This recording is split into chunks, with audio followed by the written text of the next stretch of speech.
우리는 어려서부터 긍정적으로 생각하렴, 긍정적인 사람이 되자와 같은 긍정에 대한 많은 이야기를 들어왔습니다. 하지만 그럼에도 불구하고 왜 우리는 종종 불만과 짜증을 더 많이 표출하게 되고 주변 상황과 주변 사람들에 대해 부정적인 생각을 갖게 되는 걸까요? 우리는 어쩔 수 없는 부정적인 사람인 걸까요?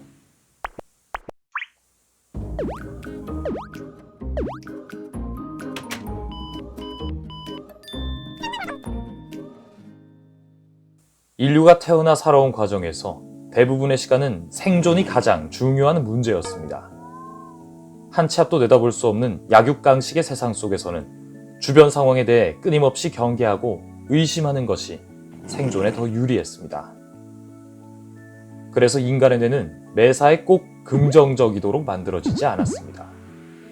말하자면 뇌는 부정적인 기본 모드를 가지고 있고 행복과 평화 같은 긍정적 개념들은 시간이 지나면서 만들어지기 시작한 것입니다. 하지만 이렇게 뒤늦게 만들어진 두뇌의 긍정적인 모드는 단순한 자극에도 쉽게 부정적으로 변할 수 있습니다. 예를 들어 적은 비율의 부정적인 정보에도 더 예민하게 반응한다거나 잘못된 몸의 자세와 같이 인지하지 못한 자극에도 영향을 받을 수 있습니다. 1998년도의 한 실험에서 25명의 피험자에게 각각 동일한 개수의 사진을 1초씩 간격을 두고 보여주며 그것이 긍정적인지 중립적인지 부정적인지를 평가하게 한 결과 긍정적인 정보와 중립적인 정보 속에 부정적 정보가 섞여 있을 때에도 부정적인 정보에 대해 더욱 민감하고 강하게 반응한다는 사실이 드러났습니다. 또한 2020년 한 연구에서는 56명의 실험 참가자들에게 움직임 센서를 부착한 뒤 여러 장의 이미지와 단어들을 보여주고 그것에 대해 평가하도록 했습니다. 이때 무작위로 선정한 28명의 실험 참가자들은 가슴과 허리를 편 바른 자세로, 그리고 나머지 28명은 구부정한 자세로 평가를 진행하게 했습니다.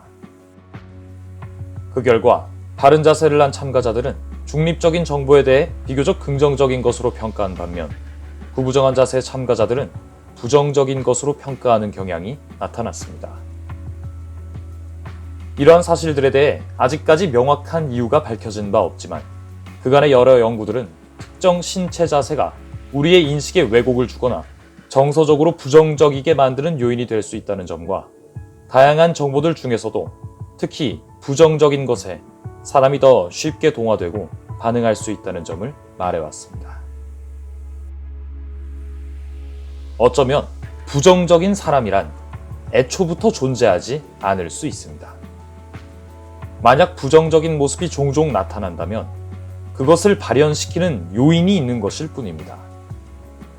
부정성은 단편적인 우리 뇌의 기능일 뿐이며 우리의 모습 중 극히 일부분에 지나지 않습니다. 당신은 결코 부정적이지 않습니다. 자신을 부정적인 사람이란 감옥에 가두지 마세요. 당신은 그보다 훨씬 큽니다. 건강 5분은 뇌와 건강에 관한 다양한 인사이트를 나누고 여러분의 실질적인 체험을 돕는 가이드를 제공할 예정입니다. 영상이 도움되셨다면 구독과 좋아요, 알람 설정 눌러주세요. 건강 5분이 당신의 몸과 마음, 영적 건강을 지켜드립니다.